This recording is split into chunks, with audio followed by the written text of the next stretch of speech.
دوستان اجازه بدید من این ایمیل بخونم. یه برادر تاجیک میگه من در تاجیکستانم و در این شرایط سخت من در تاجیکستان زندگی میکنم. میگه حجاب نسبت به دختران در مدارس ممنوعه، حتی عملشون در همه جا ممنوعه. اینا ظلمای بزرگی است. ایناست که باعث میشه که جوانان تاجیکستان برن داعشی بشن، برن اینجا اونجا رو منفجر کنن.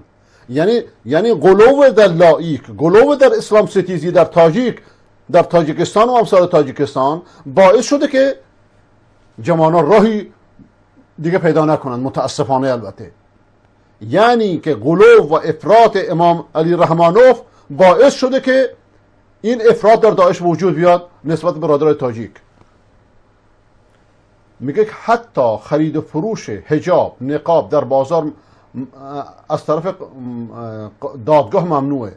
اگه کسی چنین بکنه لباساش مصادره به ذاتش مصادره میشه و باید جریمه بده. جوانان نسبت به جوانان زیر 18 سال در مسجد، این جنگ با خداست، این جنگ با اسلامه. جوانان زیر 18 سال ممنوعن، پلیس اونجا مراقبت میکنه. لا حول ولا قوة الا بالله.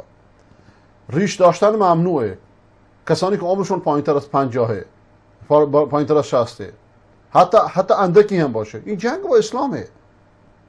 تعلیم قرآن در مساجد ممنوعه، حتی در خونه ها ممنوعه. تعلیم شریعت ممنوعه، تعلیم زبان عربی ممنوعه. این چه دولتیه؟ این دموکراسیه؟ این دیکتاتوری کمونیستیه، اسمش دموکراسیه. سخنرانی ها میگه ممنوعه، درس در مساجد ممنوعه. کاش که اینو شما فارسی می نوشتید که من همش ترجمه نمی کردم. بعد یه ورقی به خطبا میدن که باید بخونن. و نماز در مساجد بازار، مکان عمل، در کارگاه ها، در کارخانه ها، در راه ها هم ممنوعه. به حج پایینتر از 35 سال رفتن حج و عمره هم ممنوعه.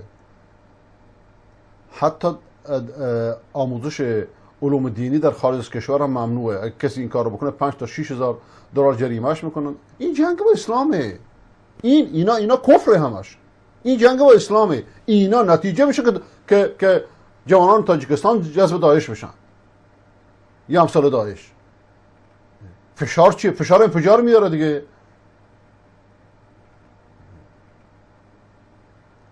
و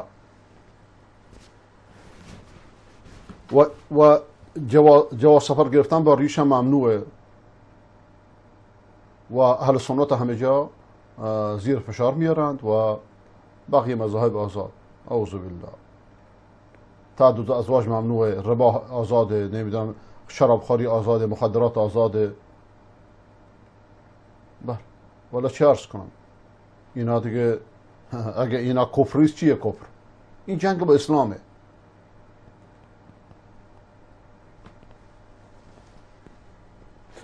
آدم نمیدونه از غلو و افراط لایکا بناله یا از غلو و افراط امثال داعشی ها بناله که مسلمان ها رو تکفیر میکنن. مصیبت اینجاست.